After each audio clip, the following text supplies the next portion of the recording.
नमस्कार लाडक्या बहिणींनो, माझी लाडकी बहीण योजनेची ई-केवायसी सुरू झालेली आहे। सरकारने आता सर्वांसाठी ई-केवायसी करणं बंधनकारक केलं आहे। एक गोष्ट लक्षात ठेवा, जर ही ई-केवायसी तुमची झाली नाही तर पुढचा हप्ता थेट तुमचा बंद होऊ शकतो। पण काळजी करू नका, तुम्हाला कुठेही जायची गरज नाही, कोणालाही पैसे द्यायची गरज नाही। आज मी तुम्हाला घर बसल्या तुमच्या मोबाईलवरून ही केवायसी कशा प्रकारे करायची हे सोप्या भाषेमध्ये स्टेप बाय स्टेप सांगणार आहे। चला तर मग अजिबात वेळ न घालवता व्हिडिओला सुरुवात करूया। नमस्कार, मी अंकुश कोंडेकर आणि स्वागत आहे तुमचं झटपट इन्फो या आपल्या YouTube चॅनलवरती। लाडक्या बहिणींनो, सगळ्यात आधी एक महत्त्वाची गोष्ट, तुम्ही फॉर्म हा नारी शक्ती दूत ॲप मधून भरला असेल, ऑनलाईन भरला असेल किंवा अंगणवाडी सेविकेकडे भरला असेल तरीही केवायसी करण्याची प्रक्रिया सगळ्यांसाठी सारखीच आहे। तर चला सुरू करूया केवायसी कशी करायची। पहिली स्टेप म्हणजे तुम्हाला वेबसाईटवर जायचं आहे।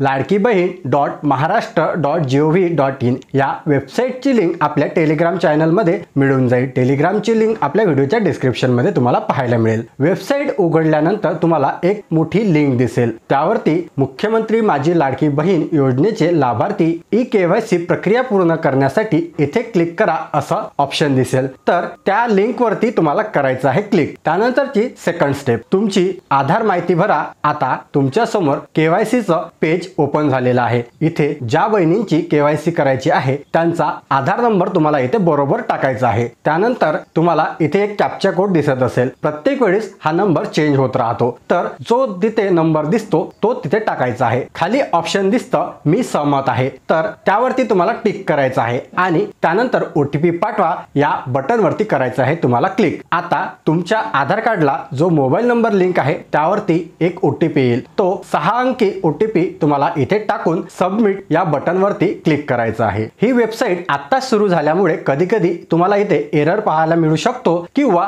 वेबसाईट अगदी स्लो चालू शकते। असं झाल्यास घाबरू नका, थोड्या वेळानं किंवा रात्रीच्या वेळेस ट्राय करा, जेणेकरून तुमचं काम नक्की होईल। त्यानंतरची तिसरी स्टेप, वडील किंवा पतीचे आधार माहिती इथे तुम्हाला सबमिट करायचं आहे। इथे तुम्हाला वडिलांचं किंवा पतीचं जे आधार कार्ड वरती तुमचं नाव असेल त्या व्यक्तीचं इथे आधार नंबर द्यायचा आहे आणि तुमच्या वडिलांचा आधार नंबर इथे टाकल्यानंतर पुन्हा कॅप्चा कोड भरायचा आहे आणि मी सहमत आहे या ऑप्शन वरती क्लिक करायचं आहे। त्यानंतर OTP पाठवा या बटन वरती क्लिक केल्यानंतर तुमच्या वडिलांच्या किंवा पतीच्या नावे जो तुम्ही आधार क्रमांक इथे टाकलेला असेल त्यांच्या आधार लिंक असलेल्या मोबाईल वरती OTP जाईल, तो OTP इथे टाकून सबमिट बटन वरती क्लिक करा। आता इथे एक महत्त्वाचा प्रश्न येतो, जो की काही बहिणींना वडील किंवा पती नाहीत तर त्यांनी काय करायचं ते मी तुम्हाला व्हिडिओ मध्ये पुढे सांगतो। त्यानंतरची सर्वात महत्त्वाची स्टेप आहे चौथी स्टेप। इथे तुम्हाला एक छोटासा फॉर्म भरायचा आहे, ज्यात तुमच्या वडिलांचं किंवा पतीचं नाव आधार कार्ड नुसार तुम्हाला इथे आपोआप दिसेल। एकदा ते नाव तुम्हाला तपासून घ्यायचं आहे आणि खाली काही प्रश्न असतील, तिथे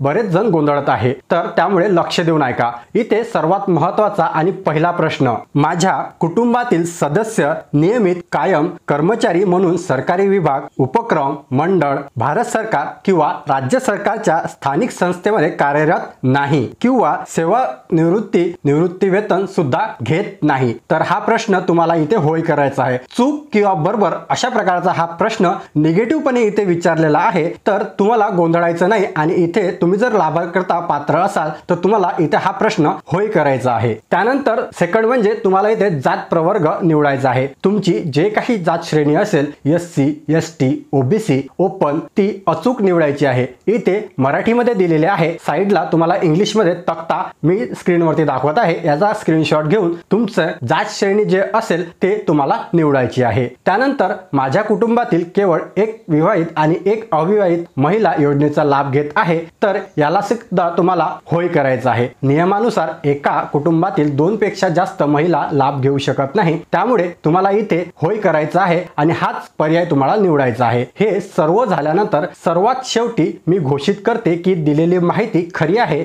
अशा अर्थाच्या वाक्यासमोर तुम्हाला चौकोनमध्ये टिक करायचं आहे आणि जी बटन तुम्हाला दिसते सबमिट करा या बटन वरती क्लिक करायचं आहे। तुमचा हा जर फॉर्म व्यवस्थितरित्या भरला गेला तर तुम्हाला स्क्रीनवरती यशस्वी झाल्याचा मेसेज पाहायला मिळेल, तर तुमची ई-केवायसी यशस्वीरित्या पूर्ण झाली असा मेसेज तुम्हाला इथे पाहायला मिळणार आहे। तर अशा प्रकारे एकदम सोप्या स्टेप मध्ये तुम्ही ही केवायसी घर बसल्या करू शकता। शकता। तर आता महत्त्वाचा प्रश्न तो म्हणजे ज्या लाडक्या बहिणींना पती नाहीत किंवा वडील नाहीत किंवा दोन्ही नाहीत अशा बहिणींनी त्या ऑप्शन मध्ये कोणाचा आधार नंबर टाकायचा, तर याबद्दलची सविस्तर अशी अपडेट सध्या यायची आहे। वेबसाईट सध्या सुरू झाल्यामुळे यामध्ये ज्या प्रकारच्या वेगवेगळ्या समस्या येतील त्या प्रकारे वेबसाईटमध्ये नक्कीच अपडेट येणार आहे। तर काळजी करायची गरज नाही, तुम्हाला 2 महिन्याची मुदत आहे, 2 महिन्यांपर्यंत यामध्ये नक्कीच अपडेट येणार आहे। तर या प्रकारे तुम्ही ई-केवायसी ची प्रक्रिया